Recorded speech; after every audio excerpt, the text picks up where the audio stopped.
Yes, correct. Okay, let's start. Hi, everyone. Welcome to Iranian Insights. My name is Sumaira. I am a patient living with seronegative neuromyelitis optica spectrum disorder, and I'm also the founder and executive director of the Sumaira Foundation. We are a global nonprofit organization dedicated to raising awareness of NMOSD, MOGAD, and other rare neuroimmune conditions, passionate about building community of support, not just for patients and caregivers, but clinicians like you'll see today. We fund research, fellowships, journal publications, and of course, advocate on behalf of patients. And in the spirit of global inclusivity, it is my pleasure to host this series that we launched just this year with the leadership of Dr. Sara Samadzadeh and Professor Mohammad Sahraian. So without further ado, it is my pleasure to introduce you all to Dr. Samadzadeh and also a friend and colleague, Professor Romain Marignier, who will be talking about NMOSD treatments today. So I hope this is a fruitful webinar for you all. Please ask as many questions as you need to or as time allows. This session will be recorded and available for replay after the fact. So I hope you have a great session. And thank you, Professor. Thank you so much. Yeah.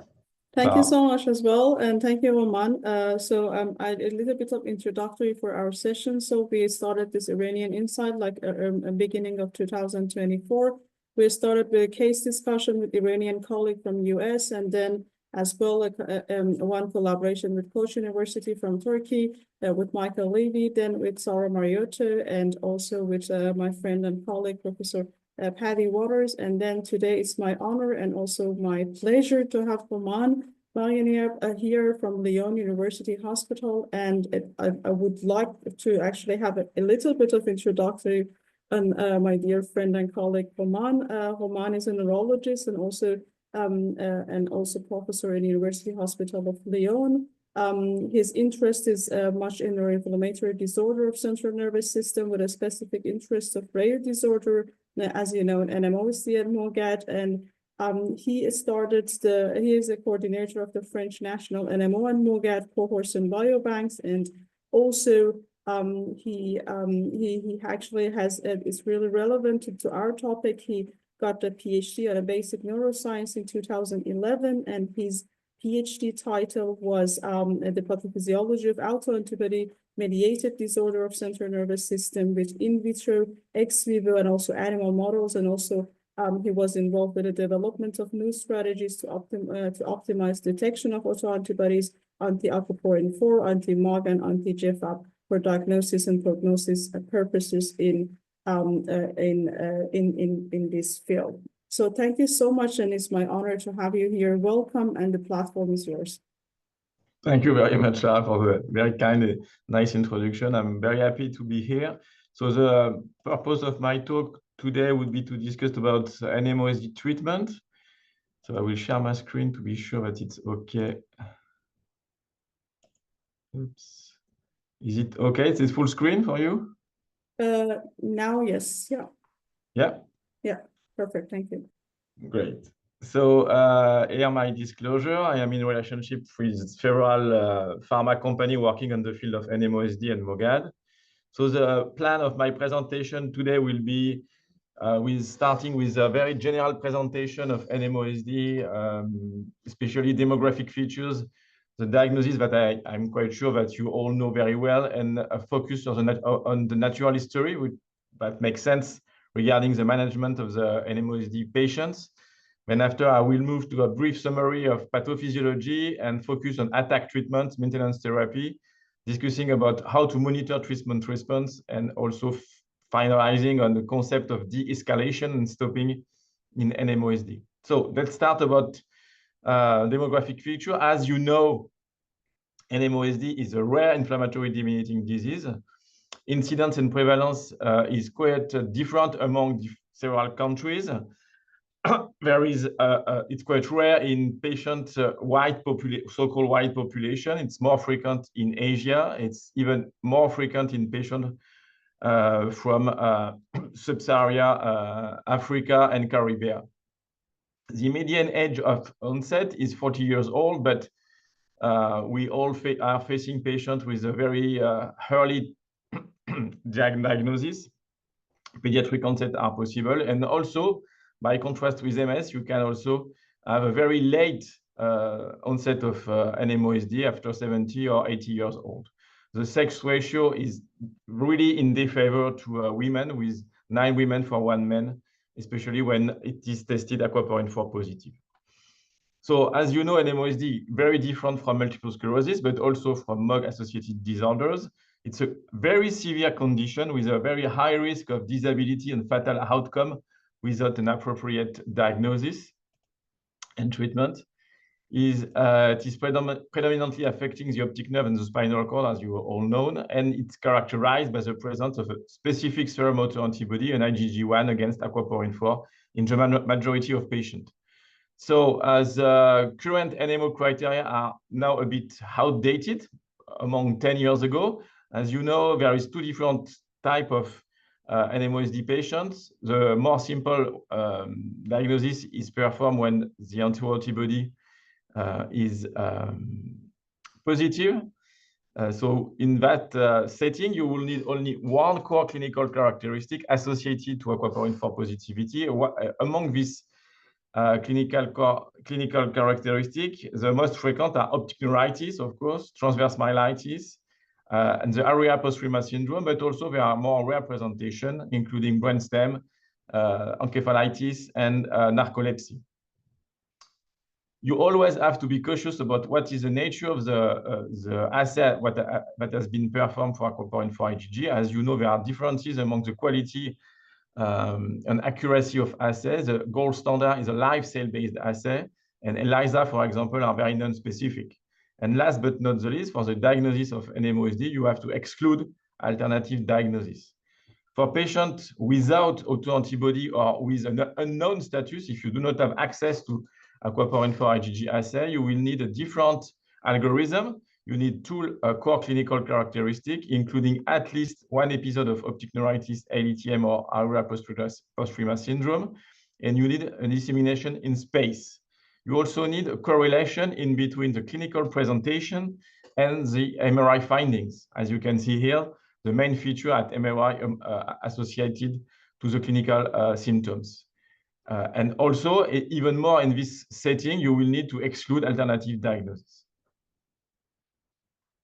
So what is the natural history of NMOSD? As you know, NMOSD is a purely relapsing condition without progressive phase associated to a very early motor and visual irreversible disability. It has been demonstrated all over the world, historically by our colleague from the French Caribbean island, Philippe Cabret. But you can see the same risk of early and very pronounced disability in a French, Korean, and UK cohort. And this very severe activity is present all along the life of a patient and start whatever is the starting age. There is a very nice work from the UK group demonstrated that the risk of having a very severe disability is the same in early or late onset. The same by the Spanish publication, and a very recent work by a Japanese group demonstrated that all along the time, as you can see, NMOSD is very active. So that will be very important when you will look at how to treat patients suffering from NMOSD. So what we know about NMOSD pathomechanism? So we know that aquaporin 4 antibodies are produced in the peripheral blood, not directly in the CNS. We do not know why there is this production of aquaporin 4 antibody, possibly by a molecular mimicry. The second step is the entering of this autoantibody in the CNS by an opening of the blood-brain barrier.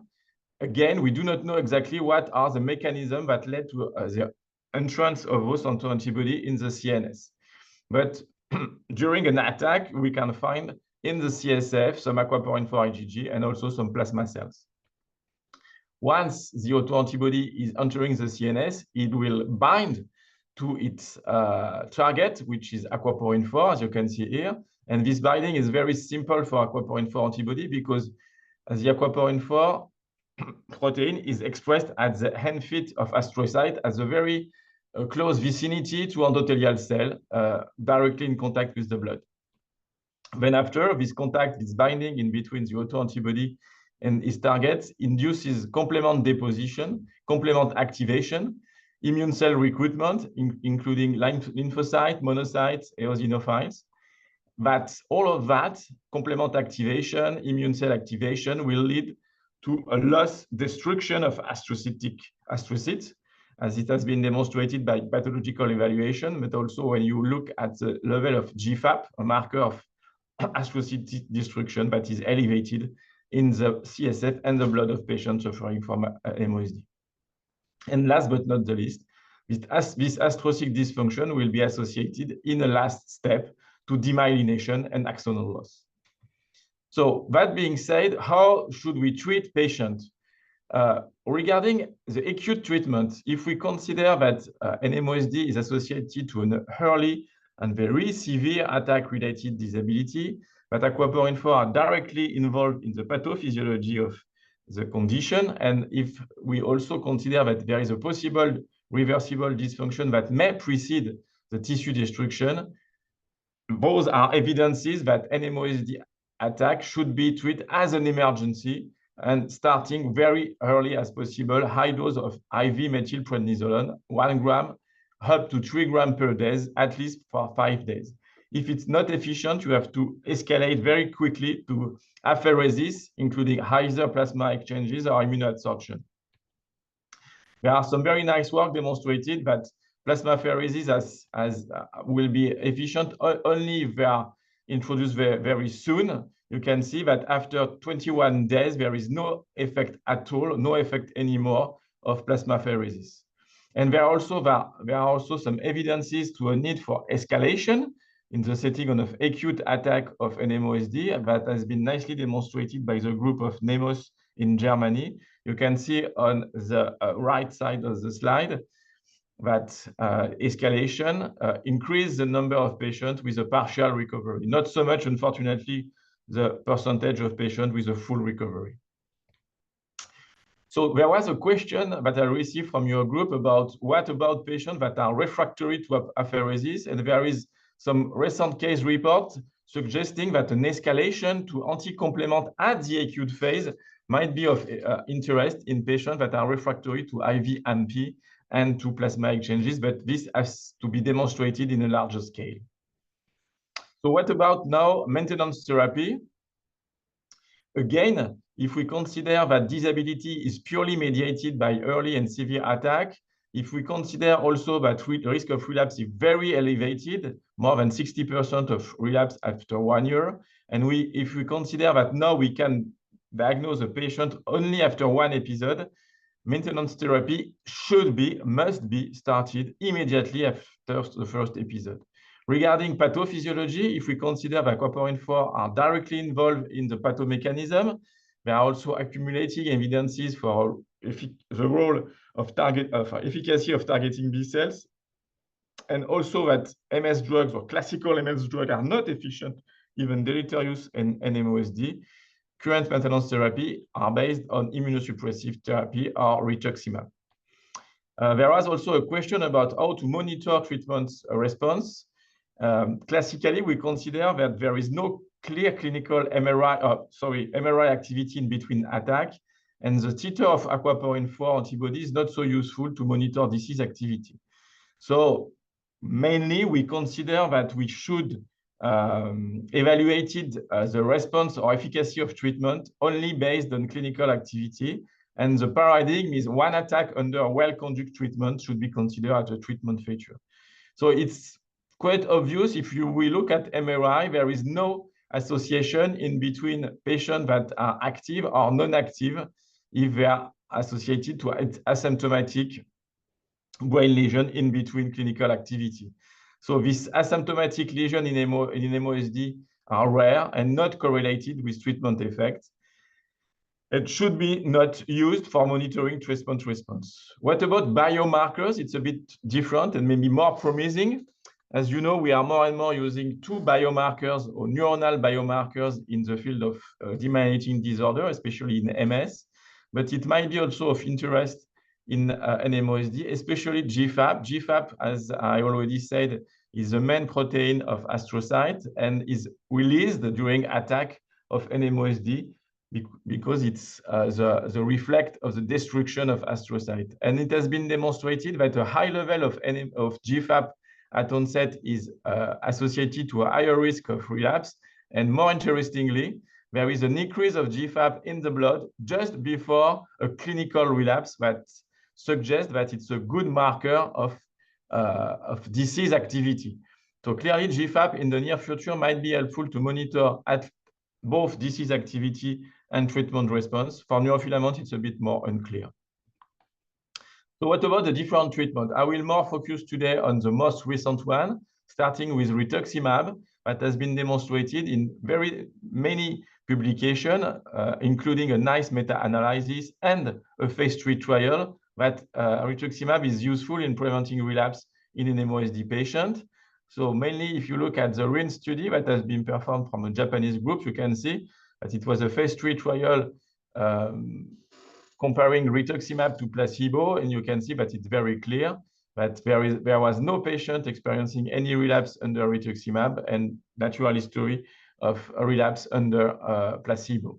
So rituximab is very interesting. There are some questions. What is the best regimen? 1,000 milligrams every 2 weeks for 6 months, or different dosage, and as our colleagues in rheumatology are performing. What is the optimal frequency of infusion? Any 6 months, or monitor by memory B cells, or monitor by aquaporin 4. As I told you, the aquaporin 4 monitoring is not very useful. We have patients that has a high level of aquaporin 4 in the blood and are not relapsing. And in the other end, there are some patients that have no more a decrease or disparition, a vanishing of aquaporin 4 and experience new relapse. So CD19 and CD27 are more interesting to monitor response to rituximab. You also have to be cautious. Some patients are associated to a specific polymorphism on a FC receptor that is associated to a higher risk of relapse and a lower depletion of these CD19 positive cells. So now, what about the newly approved therapy? As you know, there is 3 or 4, if you include ravulizumab, newly approved therapy in the field of NMOSD. The first one is satralizumab. It's an anti-IL-6 receptor. So what is the rationale for targeting IL-6? As you know, plasmablasts are the one that produce aquaporin 4. Plasmablast has been demonstrated to be activated by IL-6, and an inhibition of IL-6 is associated to a decrease of antibody production. So there was some previous data in NMOSD, especially with tocilizumab, that suggest an efficacy in NMOSD. So there was 2 trials evaluating satralizumab in NMOSD. I will show you one of these 2 trials, which is SATURA-SKY, which is a phase 3 placebo-controlled randomized trial with an add-on immunosuppressant to satralizumab. Patients should be active in the last year before inclusion and were fulfilling the NMOSD criteria. The primary endpoint was the time to first on-trial attack. And as you can see here, there was a significant difference on the risk of future attack regarding satralizumab versus placebo, with a decrease of 62% of relapse in the satralizumab group. Interestingly, we can maybe discuss it further. If we look only at patients that were seronegative for aquaporin 4, there was no effect or no difference in between placebo and satralizumab. Regarding safety, it was very safe. There were no more serious adverse events compared to placebo, no anaphylactic reaction, and no death during other RCT. Regarding the second drug that has been developed, it's eculizumab, an anti-complement. As you know, aquaporin 4 antibodies are IgG1, so can activate complement.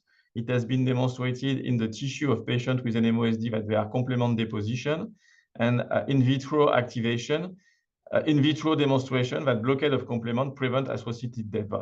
There is a clear rationale to use complement inhibition in NMOSD. There was a few previous data suggesting that eculizumab can be of interest in NMOSD. So the phase 3 trial is a PREVENT study. It's eculizumab versus placebo. Add-on was possible in 3/4 of patients. It was only aquaporin-4 positive patients, but very active ones, important, very active ones with at least 2 attacks in the last year or 3 attacks in the last 2 years. Of course, all patients received a vaccination against Neisseria meningitidis. And also, again, the primary endpoint was time to first on-trial relapse. And if you look at the data, there is no discussion. There is a very huge decrease of the risk of relapse under eculizumab, 94% decrease of relapse. Only 3 out of 96 patients treated with eculizumab experienced a relapse during the trial, and 0 of all the patients that were on monotherapy on eculizumab.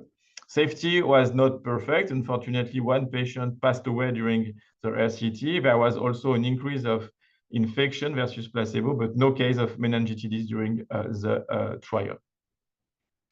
The last treatment that has been developed in the field of NMOSD is inebilizumab. It's very close to rituximab. It's also targeting B cells, but this time targeting CD19 that is expressed on more comprehensively in the B cells lineage, as you can see on the slide on the right of my presentation. There was no preliminary data before the phase 3 trial.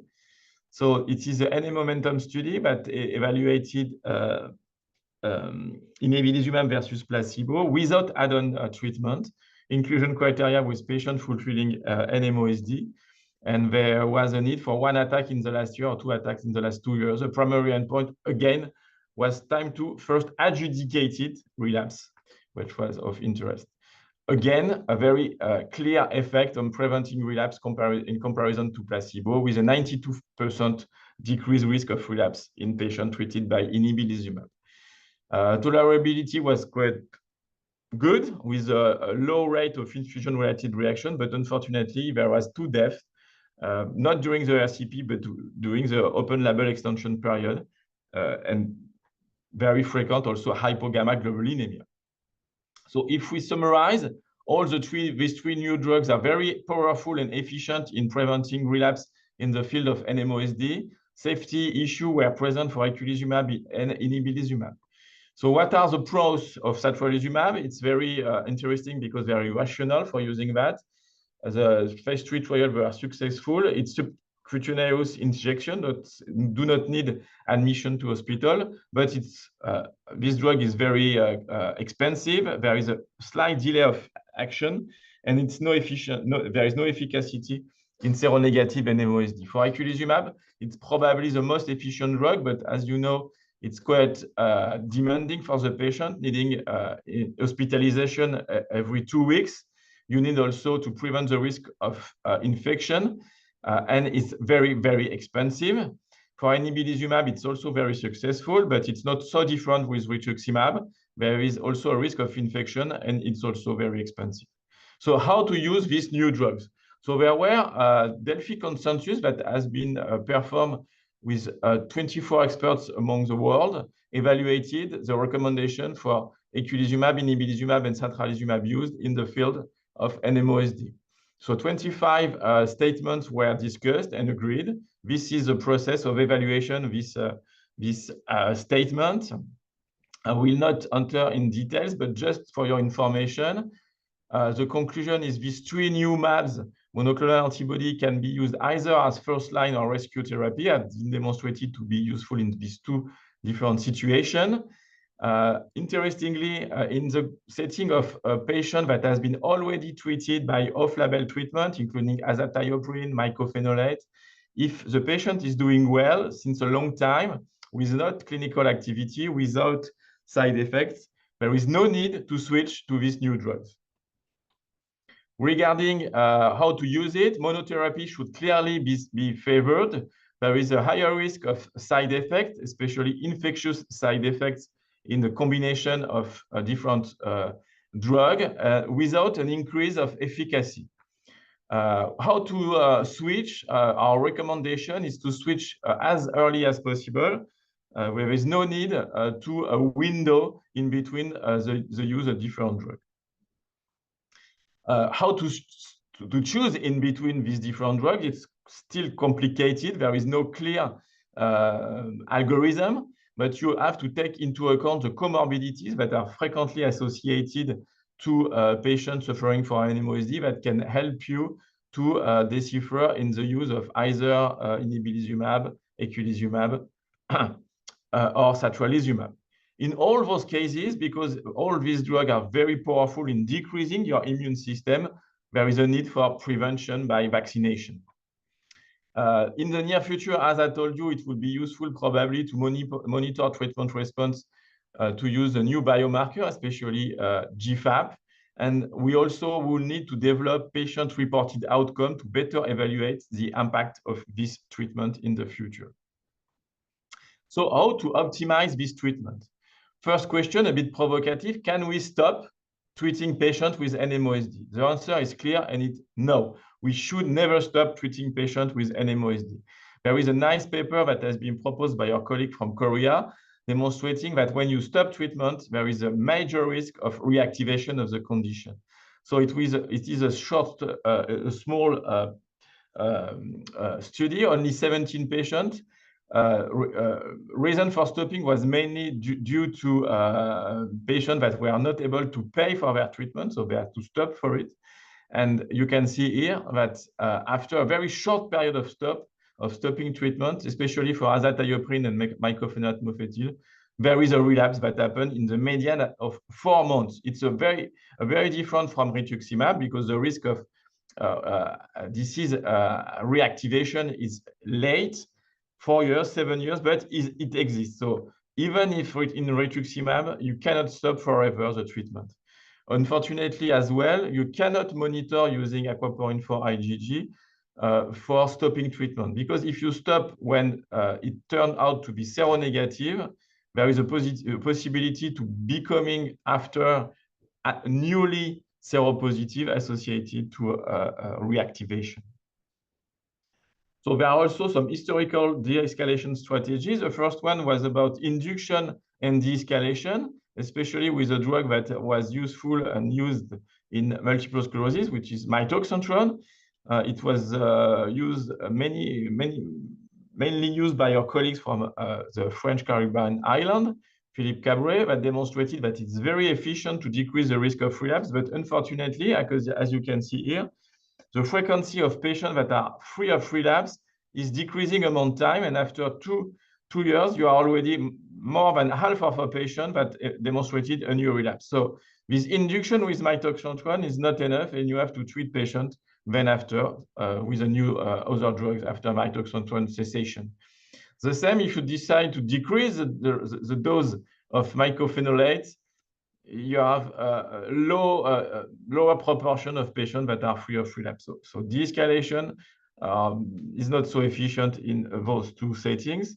What about another more modern de-escalating strategy, which is the increasing interval of infusion with patients treating by rituximab?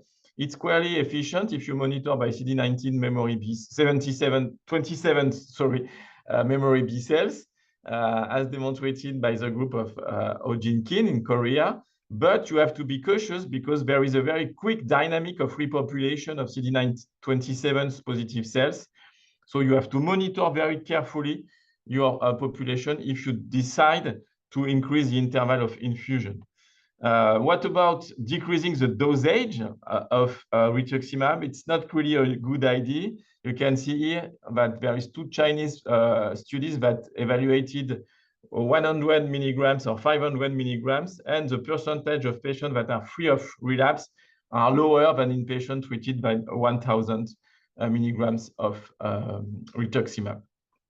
We also evaluated in France the impact of de-escalation in patients with aquaporin 4 positive NMOSD treated by rituximab. And whatever is the reason for de-escalation, whatever is the method of de-escalation, there is a high risk of increasing the risk of a new relapse. So you have to be very cautious of de-escalation in NMOSD. So here are my take-home messages, and then after I hope we will have time for discussion. I hope that I convinced you that acute treatment is an emergency in the setting of NMOSD, there is a clear consensus to rapidly escalate to plasmapheresis or immunoabsorption at the acute phase. Rituximab is clearly useful for treating NMOSD. It's efficient, it's affordable, and it can be optimized. There is also 5 positive phase 3 studies that have demonstrated efficacy in preventing the risk of relapse. So we are entering an exciting novel therapeutic era in the field of NMOSD, but there are a lot of unmet needs and questions to be answered. How to choose in between these new drugs? What are the long-term safety and tolerability of this maintenance therapy? How to switch from one drug to the other? What about de-escalation? And last but not the least, how to treat patients that are called seronegative NMOSD. So I'm very happy to answer any question you may have, and thank you for your attention. Thank you so much, Romain. Excellent presentation. I would like to invite Sanya as well. Sanya is neurologist and neuroimmunologist from Montenegro, so she will also be with us for the discussion. And I will start with a couple of questions that I received. I think you answered all of the questions, but I will just for just having a little bit focus on treatment again, I will try to ask again, and we will try to discuss. So the first one is from Samira that I have a question. What is your strategy for the patient who doesn't control on rituximab with new drugs, and for the countries like ours, which doesn't access new treatments? Do you recommend to add immunosuppressive like azathioprine or mycophenolate to rituximab? Yeah, thank you. It's a very important question. So I think the first question is rituximab used in the best condition? So first of all, before saying that it's a failure of rituximab, you have to evaluate the biological response.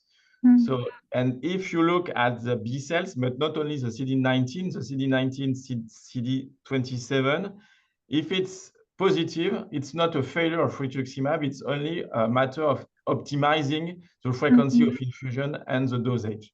So it will be the first thing to challenge, maybe to reduce the interval of infusion, for example, infusing every 4 months or 5 months. But if there is a biological response, so there is no CD19, CD27, this is an issue. So it means or suggests that you are not targeting the long-lived plasmablast, and you are not controlling the disorders with rituximab. So you cannot rely on rituximab in the near future. The other thing is you have also to be aware that rituximab sometimes has a delay of efficacy. So if you experience a relapse in the first 6 months, I would not consider it as a failure. So it's mainly after 1 year or 2 years. But in those conditions, of course, we are lucky in France that we have access to these new drugs. So in France, we escalate to either eculizumab or satralizumab. If you do not have access to those drugs, it's more challenging. I am not so convinced about combination therapy, because if you look at the data in the phase 3 trial, there was no superiority of combination or add-on therapy in between monotherapy. So what drug can be efficient? An old drug, but I think an interesting one is still mitoxantrone. I know that it's still used in from my colleague in French Caribbean, and it's very useful, especially in breakthrough condition. So you can use it, but my recommendation would be to use it and then after switch to a classical oral immunosuppressive drug. Not only an induction with mitoxantrone, you have to follow up with a maintenance therapy that can be azathioprine or mycophenolate. I am not so convinced about the efficacy of cyclophosphamide. There is only few data in the literature, and they are very clearly not convincing. So I will not recommend to use cyclophosphamide in this setting. I am not so aware of the use of graft, immune cell transplantation and so on in the setting of NMOSD. I know that there are some evaluations that are currently being performed, but I think that we are already a lot of good classical drug that should be used at first line. Thank you so much. And I have like another general question. So it said, in this new era of treatment, do we consider treatment with azathioprine or mycophenolate for new patients? And if it is, which patient, or we start immediately all patient with anti-B-cell or approved medication that you mentioned. So just going back to the former question, there is a nice comment in the chat. Yes, tocilizumab is clearly, to my opinion, as efficient as satralizumab, but clearly cheaper. So you can use tocilizumab. We only that I think maybe the tolerability is a bit less good than satralizumab, but in terms of efficacy is as well as satralizumab. Regarding so the use now of azathioprine and mycophenolate at first-line treatment. To be honest, I was very attached to those drugs because for historical reason, we used to treat patients with MS also with azathioprine and mycophenolate in my department. But clearly, it's now outdated a bit, I would say, and there are a bunch of studies that have demonstrated that anti-B-cell, especially rituximab, are more efficient to prevent relapse in NMOSD patients. So if you can have access to anti-B-cell drug, I would clearly favor using at first-line treatment anti-B-cell therapy. Azathioprine has demonstrated some efficacy, but they are all retrospective open study. So there are some major limitations in the evaluation of the efficacy. The tolerability is not so good. There is a risk also of cancer after the exposure of more than 10 years. So there are drugs that are less and less using. It's a bit different for patients that are currently treated for several years. I have still some patients that are under mycophenolate and azathioprine that are doing very well. Our condition is perfectly stabilized, and I'm going on treating those patients with azathioprine and mycophenolate. But I will not introduce anymore at first line azathioprine and mycophenolate. Thank you so much. I have another question here. So if a patient is stable on low efficacy DMT like azathioprine, is it not hazardous to continue treatment considering the possible relapse? It might be a choice to switch to a cost-effective treatment as rituximab. Yeah, it's clearly there is some evidence that rituximab is more efficient to prevent relapse than azathioprine and mycophenolate. But my experience and my opinion, if you have an experience for a dedicated patient, I would say that, for example, 2 years, 3 years, or 4 years of treatment by the classical immunosuppressive drug, including azathioprine and mycophenolate, and they are not experiencing a relapse, I think it's an indirect evidence that is efficient because the natural history of NMOSD is to be very active. So if you do not have any relapse for more than 2-3 years, that means that your treatment is efficient. So in this situation, I would not, for all patients, propose to switch. But of course, I will introduce the possibility to switch with rituximab because it's also quite more convenient. Most of the time, you only need 1 or 2 infusions per year. The risk of infection is not higher than patients treated by azathioprine. So I will propose it, but I will not say you have to switch to rituximab. Yes, exactly. That's what we do in our center in Montenegro as well, Roman, the same strategy. Because unfortunately, in Montenegro, we only have satralizumab as the option B for patients who are relapsing, and it's not a good option, unfortunately. So if we start them still on azathioprine, and if they're fine, we just do not switch them, not for any kind of reason, unless they relapse after a year or 2 years. Yeah, exactly, doing the same currently. And I have access to these new drugs, but I am also informed the patient that there are these new drugs, but they are quite attached, that with the old drugs. For them, it's a change the natural history of their NMOSD, and they are happy to go on. So I'm just informed them that there's this possibility, but it's not mandatory. So I also want to discuss with you, for example, for me, as not having access to these new drugs, let's say it's a bit easier if I have female patients and pregnancy issues to consider what to take. But if you have a patient who has already been started on these new drugs, what do you recommend as a first-line treatment? Would it be tocilizumab, as we have some case reports, as a really effective treatment, satralizumab? So in the setting of a young women in the childbearing age, it's a good question. So there are also some many evidences that azathioprine is not deleterious or not not contraindicated in the setting of pregnancy, especially all the history that we have learned from myasthenia gravis. So I used to treat my patient with azathioprine during pregnancy. Now I am moving to rituximab because also rituximab, it has been demonstrated that there is no major risk of exposure during the pregnancy. To my knowledge, for anti-IL-6 drugs, there is no clear data. There is no signal for sure, but there is no clear data. So I would be more cautious to using anti-IL-6 during pregnancy. Maybe you can switch to azathioprine or switch to rituximab if you are treating patients with anti-IL-6 drug. Or if you have to choose, I will prefer anti-CD20 or azathioprine if the patient is with a very close wish of pregnancy in a small period of time. Yes, exactly. That's our strategy as well. Thank you, Roman. Thank you very much. My pleasure. So I have like another question about metoxantrone. We have prescribed every 3 months for 5 sessions, and we have limitation of continuing after total dose of 120 milligrams due to hazard adverse events of metoxantrone. How do you continue treatment?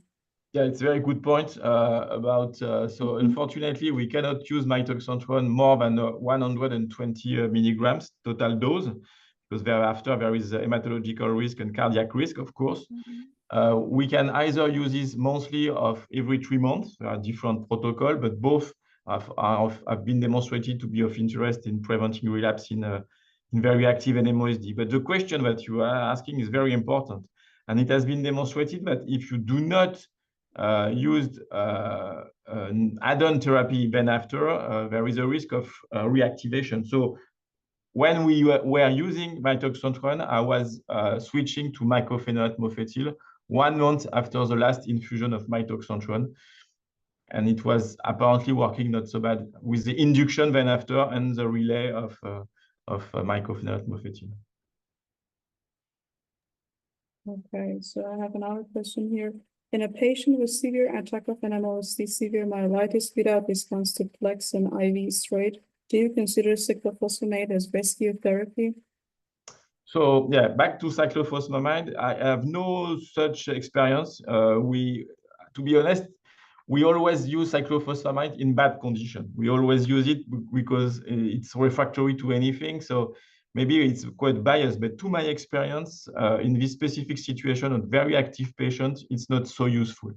So in the condition of non-response to methylprednisolone, non-response to plasma exchange, first, you have maybe to prolong plasma exchange more than 5 cycles, 6 cycles, 7 cycles.